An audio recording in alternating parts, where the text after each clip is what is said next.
Well, good afternoon and welcome to another edition of the Referee's Corner right here on Islandstats.com. Joining me today is Zakaria Lee Yep. and Jarrell Zeev. Afternoon. Two youngsters who are taking up the mantle of refereeing in Bermuda. Let's start with you, Zakaria. Why refereeing? Why did you get involved in it? I got involved with refereeing because I feel that when I get older and applying to jobs, that refereeing will look good on my resume. What about the game itself? Are you comfortable with the game, playing the game, understanding more rules of the game? Yeah, like when I'm playing a game, it helps me better understand like what code the ref makes, so I can't argue with him or nothing. Jarrell, for you, goalkeeper, yeah? Yes. Yeah, okay. So, different rules of the game you've learned over the years or over your short period of time of refereeing. How have you adjusted your game to now understanding more about what a referee goes through? Well, it sure has been a big change in my game for the better, really, because I used to be one that used to like to argue with the referee, but now I see what the referee goes through and what the referee has to look at, so now I can't really argue. More so, it's what the referee sees. What you see as a referee is what you call. Yes. Yeah, and a lot of people on the sideline, like you said before, you used to argue a lot because you would see it from a different angle. Now that you're wearing the jersey with the whistle in your mouth, you understand the things that go through a referee's mind. Yes. As the game's going on. Yes, I do. Yeah. How long did it take you to appreciate just that? Getting a different view of it.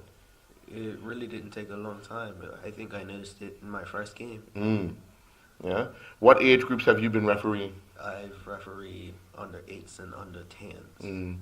What are some of those kids like? Do you see yourself in some of those kids? Sometimes. Yeah. What about you? What has your experience been like? The under 8s and under 10s, they're a little bit more playful, like rather than our age, because certain calls I would make, they wouldn't really understand. Right. But my age, you The know challenge? how it feels, yeah. Right. Do you find you get more challenges from, say, parents and coaches than the kids themselves? Sometimes when we make the bad calls. And I always ask this question: what is a bad call? Something that both sides don't agree to. Oh, when both sides don't agree. Oh, okay. Or one side doesn't agree. Well, that's going to happen anytime you blow the whistle. One side's not going to agree, and the other side's going to be really excited that you called, even if they know the foul's against them. But it's hard. For officiating, it's hard because you spend so much time trying to keep up with playing, trying to make sure you're in the best possible position to make the best possible decision on the infringement or anything of that nature, and then you still got to deal with the coaches on the sideline or a player that could possibly be very vocal every time the whistle blows. How much talking do you guys do to even your friends now about when the referee makes a decision? I try to tell them to calm down. It's not that big a deal. We can always recover from it. But that's how they want to be, so you can't really control that. Right. What about you? Who do you play for? I play for PHC. Okay. All right. You guys had a big win the other night. Yeah. Okay. 2-1. Yeah. On to the, semifinals? Yeah. Yes. Okay. SBA. Right. So now that match there, things weren't going you guys way early in the game, where there was a lot of chatter amongst yourselves, a few questions of the referee's decisions. But as you get older, are you looking to obviously continue to play, but also looking to continue to officiate? Well, no, not really, because I went into refereeing because I actually want to go into coaching, and that kind of helps you with going into coaching. Learning really. more of the rules. More of the rules, Right. yes. Right. What would you say would be one of the hardest rules to explain to someone? Offside. Offside. Why? Because everybody thinks they know Because what it is. everybody has different beliefs of an offside. Okay, so you've done the course, you have the book, you somewhat understand because you were judge. Put your flag up. Explain to me current offside. A player in an offside position. The current rules. All right. Well. Okay, so I have the ball, and there is a defensive line. Yes. If I play the ball and the guy on my team is behind the opposition's defense, that's an offside. Yes. That's been the rule since I was playing. If the attacking player is in between the goalkeeper and the last defender, he or she is offside, yes? Yes. Okay, so what's difficult about it? When to blow it for it, really. So people interpreted that Once the person when touches the ball, right. once the person that is passing it touches it, but really it's when the pass happens. Right, if he's in that position. Yes. Now, I've seen times, and as you get older, you'll see it more and more, where the player realizes that he or she is in a offside position. The ball's played into the area which that person is standing in, but they decide to turn around and walk back towards their goal, right? Yeah. But because from the referee's point of view, it looked, or even the referee assistant's point of view, it looked as if the person made a motion to go towards the ball when in fact they didn't. Do you still blow it? Or do you wave play on? Well, if they think that is made a motion to go get the ball, then it should be offside. Right. If it's blatant. If he's blatantly look like he's going to touch the ball, it's offside. Right. But if he just leaves the ball alone, so he can't interfere with the ball. Right. So it'll be offside. Right. If it looked like that. No, To the referee. because I'm just throwing scenarios out there because now I add one more scenario to it. He actually blocks a defender from getting to the ball. In he or she's motion to walk away from the ball, blocks the defender from going around them to get the ball and allows his teammate to run onto the ball. I would blow that for a fall. Yeah, I wouldn't blow that for offside because he never touched the ball. But he's not making an attempt to go after the ball, and it just happens to walk into the path of the defender. If it's blatant, Right. Is it blatant? Well, If it's blatant, you call it. right. It's a But fall. if But if he then you let play go on. But then the person in the offside position interfered with the play. That's an offside. Yeah. Right, because remember, that's what I'm saying. He or she walked into the path of a defender and allowed he or she's teammate to come around the backside, get the ball, and possibly score. So I'm really throwing scenarios out there that possibly can happen. What do you do? You know, and if one day it happens, you're going to sit there and say, "Oh man, what did I say I can do?" I would blow. Fair enough. But because remember, every decision that you make, you have to be comfortable in the decision that you've seen it or you've seen the infringement, and that's what you're going to blow. Yeah. Yeah. How long you been officiating? A year and a half now. Okay. You started out on the line, or you went straight into the middle? I started in the middle At the youth games. with the youth games. Right. And what's been the most challenging thing for you? The parents on the side, really. Mm-hmm. Like, the soccer moms, really. Mhm. And they like to heckle you. Right. And that's about it. Mm. Some teams have coaches that are a little bad with referee calls, but that's how it is sometimes. Okay, so when you know you have particular team games that you have problems with, say the parents and or a coach, how do you address it before the game? Do you just say, okay, let's just play and see what happens, or No, you go to the coaches, shake their hand, let them know that what he ref for today, and we have to make sure the field setups are right. Right. let the parents know. Well, not really, but it's good to let the parents know that you're the ref. Right. Yeah. Okay. Obviously, there's always a team in which, man, I don't feel like refereeing against them today or for them today because I always have problems with them, kind of thing. Do you guys get a chance to speak with senior referees about how they handle situations as far as ahead of games and how they address outstanding issues? Not really, but we do have a match commissioner. Mm-hmm. So we would ask the match commissioner to keep a close eye on a certain team's coach or a certain team's fans, Right. to make sure that everything gets reported Okay. and sanctions happen. Right. Now, what time are your games on Saturdays? The under 8s and under 10s. The under 8s are at 8:30. The under 10s are at 10 o'clock.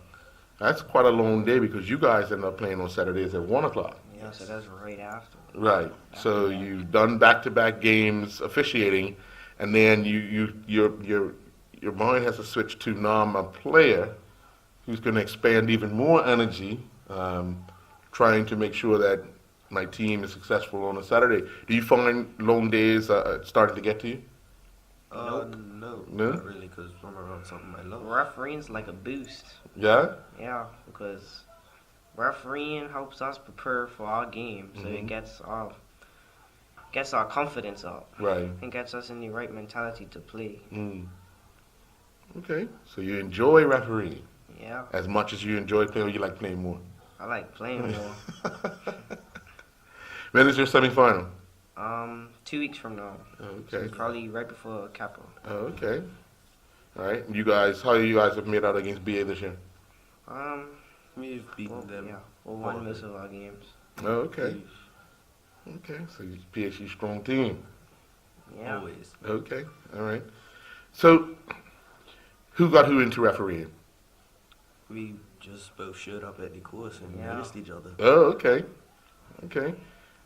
So it was put out that anyone interested in refereeing show up to a course? Actually, how I got into the course was that my mom's a match commissioner Right. for PDL and Premier and First Division games. They were short a referee, and Right. I decided to go on the line, and apparently I did a good job, Right. and I was reported to BFA, and my mom got an email saying that it's a refereeing course and they would like me to try. What about you? Same, but my mama got a recognition from his mama, and she said that she would like for me to do it, but it's my choice, Right. and it would look really good on my resume. So I said, why not? Because I'm reffing the sport that I love. So Right. why not? No regrets? Nope. No? No? Okay. So you guys enjoy Saturday mornings, and then Saturday afternoons playing. All right, well, thank you very much for joining, guys. Appreciate your time. Good luck, and keep up the good work as far as refereeing in Bermuda, okay? Yeah. All right. Thank you. Cool. All right. Thank you. Well, now joining me here is none other than Lloyd Christopher, well-known footballer, Denny Town Hornets. Yeah. From Now, back in the day. yeah. Well, it was just yesterday, wasn't it? No, Yes, yesterday for both of us. It has been a while. It's been a while? for me, Okay. Yes, yes. All right. Well, now you're still involved in the game. Yes, I am. Now officiating. Yes. Most people want to hang around the game as long as they can and do what they want or do what they can to assist the game. Why did you go into officiating? Well, it was just by coincidence how I got into officiating. Because once I finished playing football, I was asked by a lot of these former referees to come on and referee. Right. And my first opinion was, no way, I am not doing it. But then I started to coach. I used to coach the coach the youth teams, and on occasion I had to referee the games. Right. So then it just went from there, and I finished coaching now. For about 2 years, I finished coaching. Right. And so, like last year, I was just asked just to come out just to help out and referee a game. Right. And it just transformed from Oh, there. okay. Why was your first thought of refereeing in Bermuda unknown? when I was refereeing the youth games, they were fine. Right. They were fine, but there was a little slight nervousness when I would referee these male adult male game, because my first impression was, what happens if I make a mistake? Right. Or how because there was a lot of talk with regards to how players act towards officials. Right. And also the fans, how they act towards officials. And I was a bit worried with regards to that when Right. I first started coming to referee. Has any of your fears been like put aside since you've been doing it more regularly?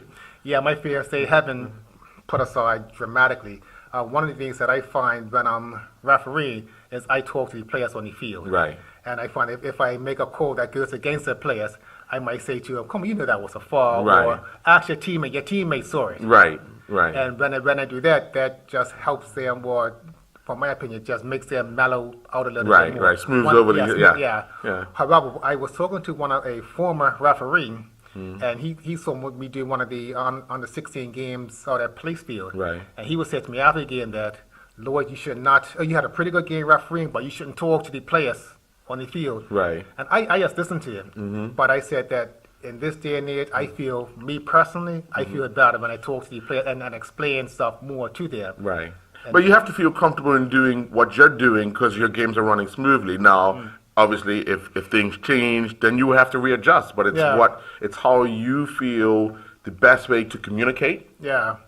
translate, and get the match going ahead and continue on. Yeah. I mean, we all know there's been issues of late with, players and referees and so forth.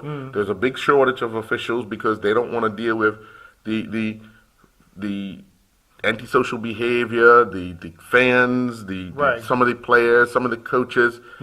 We all have stakes to play in this, and the problem is that the people that are creating most of the problem don't want to see themselves in that light. They always think, oh, that's that team or that's that fan. That's not Yep. me. When sometimes you have to look within, and say, well, I'm part of the problem. Let me see if I could change, and address it. Yeah. But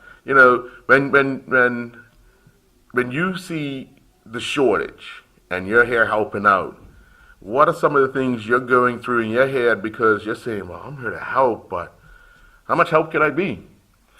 Well, I'm not even looking at it as if it's a shortage of referees. Right. I'm just looking at it as if right now I am enjoying it. Right. So because I am enjoying it, and because they are short, I'm able to assist. Right. But my main reason for being out there and helping out is not because they're short. Right. Because they've been short for the past decade. Right, So, right. And the past decade I've stayed away. Right. But because I am enjoying it now, that's my reason for being out there. What would you say is one of the satisfying moments for you when you've done a game and it's over and said and done? What are some of the satisfying things for you?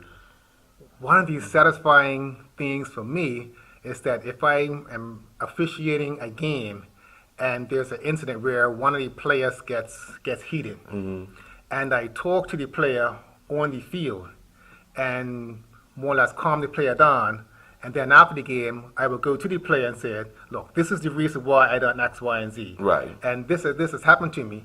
And a week later, that same player who was very irritated came up to me and said, referee, good day, referee, how are you today? And, Right. and wanted to shake my hand and, Right. and almost like befriend me. Right. And to me, that's the satisfaction right there. Right. That's like the most gratifying part After of the it. heat of the moment, he gets to realize that maybe I was wrong. And, Correct, Yeah, yes, and yeah. I need to apologize to Yeah, you. Yeah. Well, And that well, the referee is not against me personally. Right, right.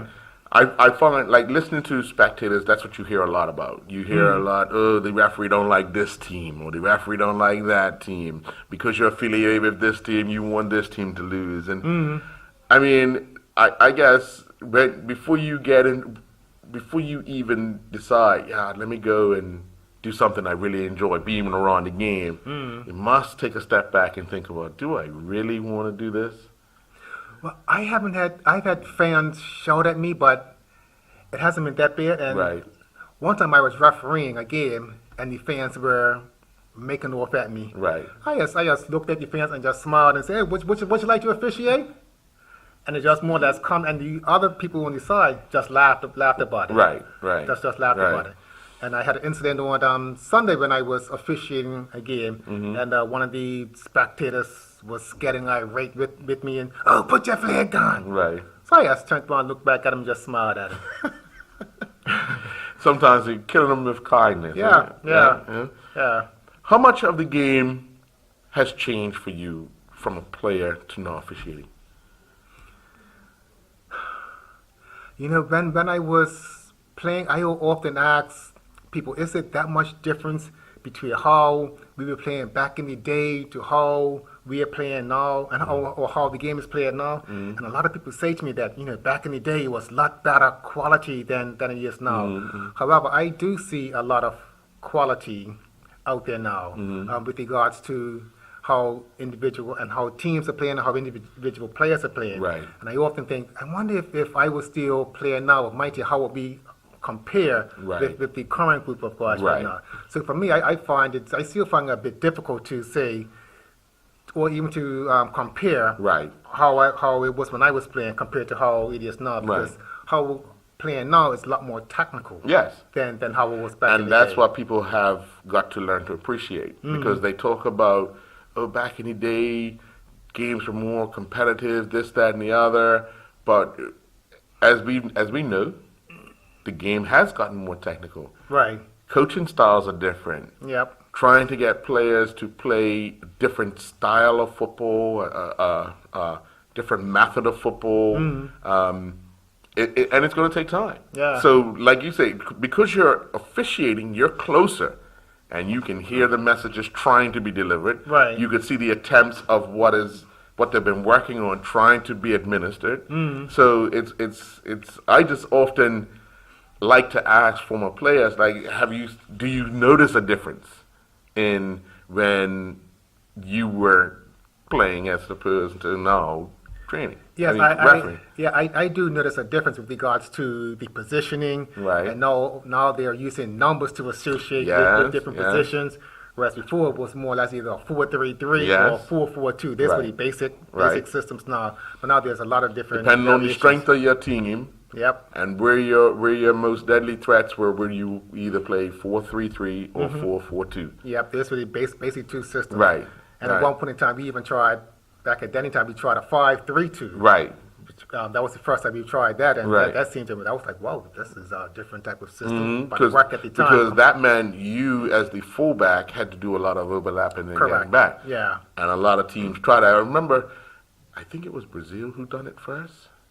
One of the South American teams done it first, and everybody was like, "Hey, we can get our players to," and obviously, Dennytown was very successful. Yes. Yeah. During your time, Yeah, you know, we and were. and still are to this Yeah, day. yeah. Not so good of a season this time, but but you know, you've seen that club through some tough times, and some good times. Right. Having come through the third division back then, right through to the Premier Division, having won multiple titles Yep. in the league, having won multiple cups, you know. When you look back now and you look at Dannytown now as an official, how much do you see of the change at the club?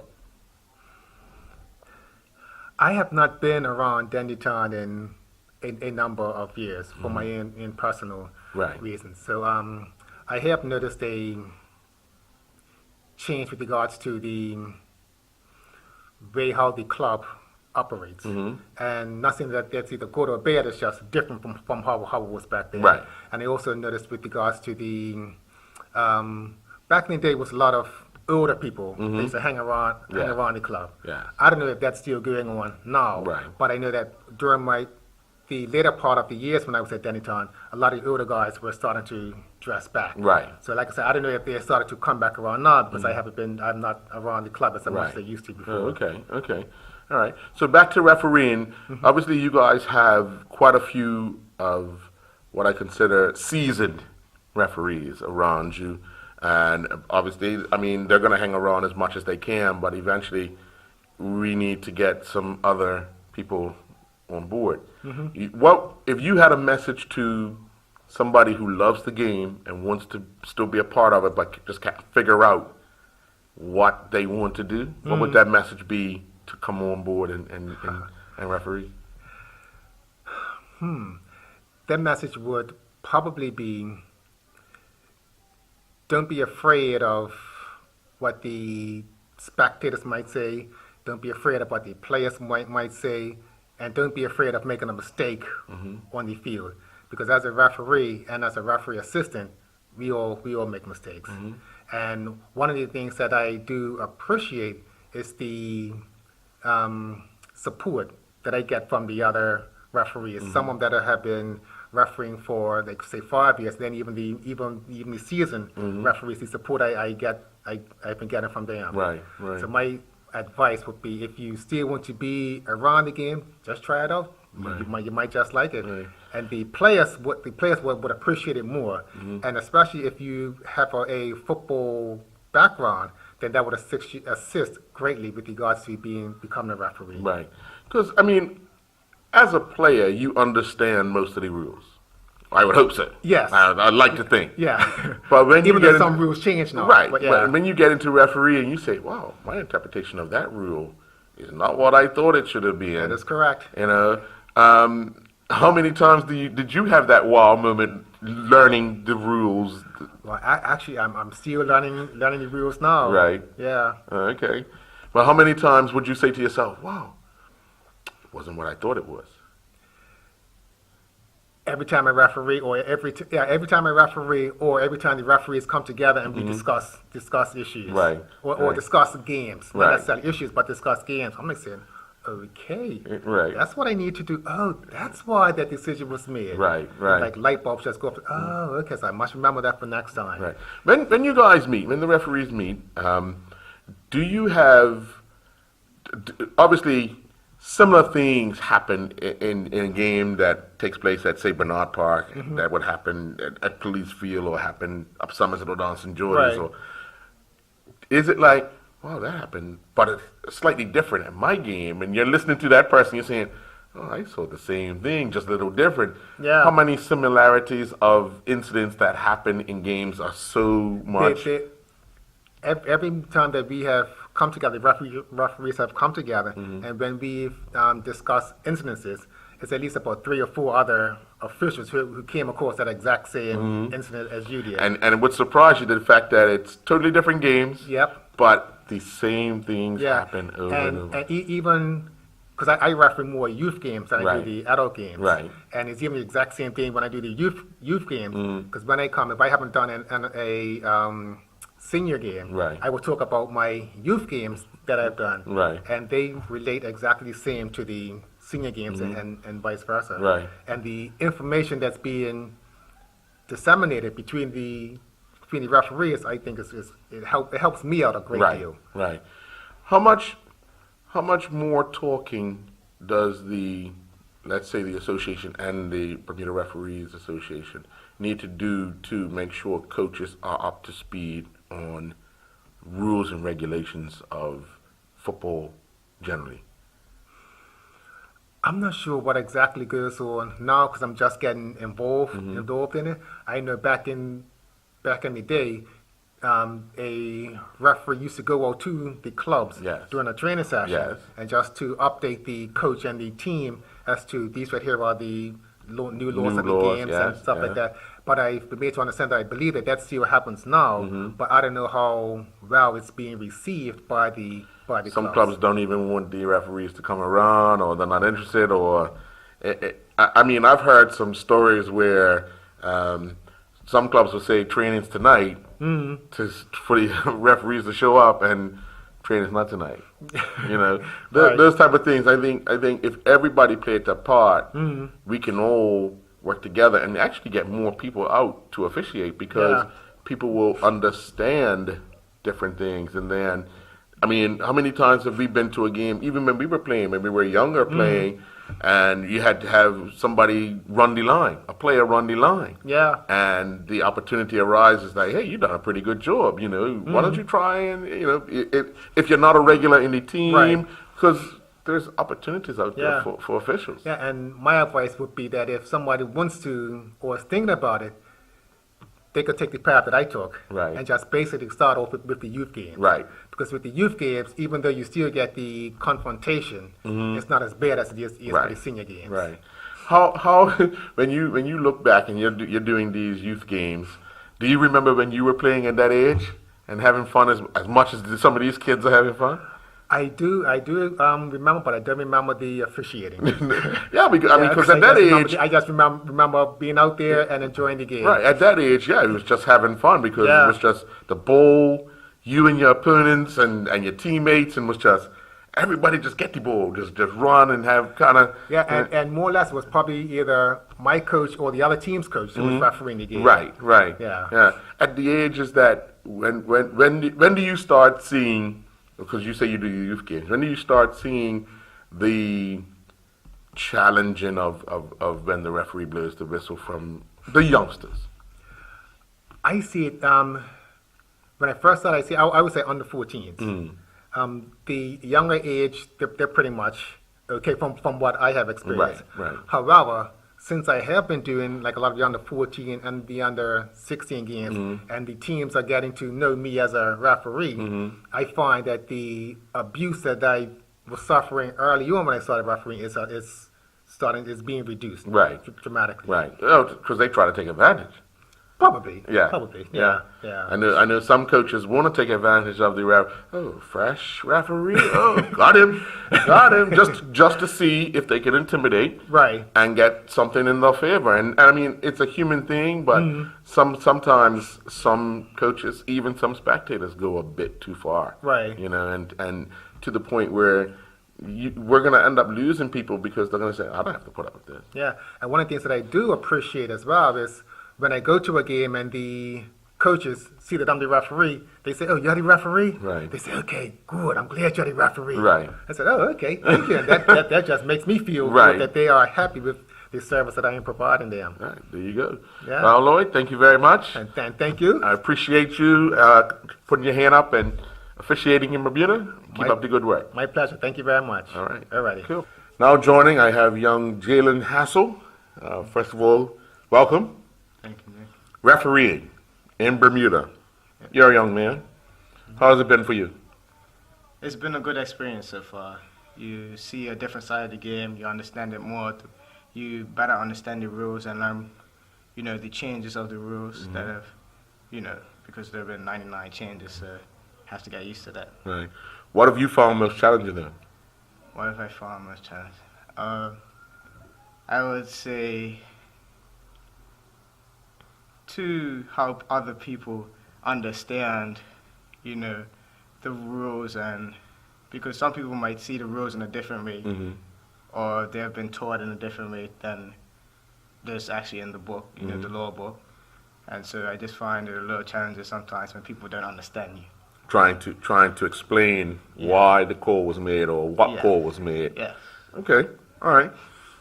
When you're with your friends, you play with PAC under 16s. Okay. How do you get that message across to your teammates who could possibly be reacting to a call that they don't quite understand, but you understand it because you understand the rules? Well, I'm the captain on my team, so usually I have to calm them down, tell them, maybe the ref's right, there's a ref's decision, you have to allow whatever decision he makes, you just keep playing. That's what I tell them, just keep playing your game. Not an easy job, is it? It's not an easy job. Not an easy job being a captain to calm your players down. It's not an easy job to be a referee as well, is it? No. All eyes are on you when you're in the middle because every decision, most people can think it's critical. Yeah. No matter if it's the first minute or the last minute, it's a critical call because you made a call. Yeah. What age groups are you refereeing? I've been refereeing from under 8 to under 12s, but I've also been introduced to the PDL games, and also I've done one first division game so far. Right. And what was that experience like? It was alright. It wasn't too bad. Right. A little nerve-wracking? No, it was fine. Yeah? Yeah. Who was the game against? Who was the game between? It was Paget and BAA. Okay. All right. When you're preparing to officiate, What are some of the things you go through in steps to prepare yourself for a match? Say Saturday morning you're going to do an under 10 game. What are some of the things a routine you do to prepare yourself to referee that game? Well, first of all, I have to make sure I have my notepad, my pencil, my whistle, and those sorts of things. Make sure I don't have the same colors as those teams. I also have to get the coaches' names and all the information down, written in my notepad before the game. So then, during the game, all I'm doing is writing down the score, and after that, good to go. Right. When did you start feeling comfortable about officiating? How many games into it did you? I mean, you never really get too comfortable sometimes. But I first started officiating around PHC and helping out around there. So I got used to it pretty quickly. Right. And hasn't been too difficult for me. Right. So when you go to a game where you've probably not met, say, the two coaches, or you don't know too much of the players, what goes through the back of your mind? Are you tentative about how you want to call the game? Are you because it's unknown. It's two teams you've never seen before. It's coaches you don't know what reaction you're gonna get. Yeah, and then usually when people don't know you, they won't respect you as much. Right. So, do you think people? Because I had two other young men in here, and I didn't ask them. I should have asked them. Do you think people look at youngsters like yourself as people that they could try to intimidate to get their way in a football game? I would hope not. I don't usually see that in Right. youth football, because youth football is about developing the players, and I think that's what the coaches mostly want to see. Right. Well, for some people, probably the coaches is development, but for parents, it's win at all costs. Yes. So it kind of, you're caught between a rock and a hard place, because you got the parents on this side saying, score the goal, score the goal, score the goal, or get the ball, get the ball, get the ball, and the coach is saying, no, I need you to stay in this position, I need you to stay in it. And as a player, you've probably heard that, Yeah. from even from the PAC side, where they want girls, the parents want girls, but the coach wants that development. He wants the ball to keep moving and so forth. So the transition from playing to refereeing, how do you adjust? I haven't adjusted fully, I would say, because I still do play for under 16s. Right. So when it comes to refereeing, I do get help from the senior referees, and they teach me, my positioning and all of that. So I still have to work on that, and I try those little things in the game to help it flow better. Right. Before you got into officiating, and now that you are, do you see in games in games that you're playing, do you find yourself sometimes standing up watching the play or getting into a position like a referee, or you haven't gotten to that yet? No, I haven't gotten to that yet. So a player's a player. Player's a You, player. you're trying to get the ball, you're trying to make sure your team spreads out, and but as a referee, you're trying to keep up with. If and when you do officiate, are you one of those very active referees where you're trying to get as close to the play as possible? For the youth players, I wouldn't say it's as critical, but for the senior players, yes, I would try. I'm fit, so I would try to do the best I can to Right. keep up with the play. Right. What would be? I know everyone that I've asked this question said offside. What's one of the most challenging calls you have to make from a referee standpoint? And then I'll ask you about a referee assistant standpoint, because you play at both parts. Yeah. So from a refereeing standpoint, what's one of the calls in which you find difficult to call on a regular basis? I would say, since I do the younger kids, probably throw-ins, because a lot of them do fall throws, Right. and most of the time you're supposed to just let it happen, Right. let the play go on. Right. But it is also about development, so you do have to teach them how to do it properly. And, Right. Right. What about as a referee assistant?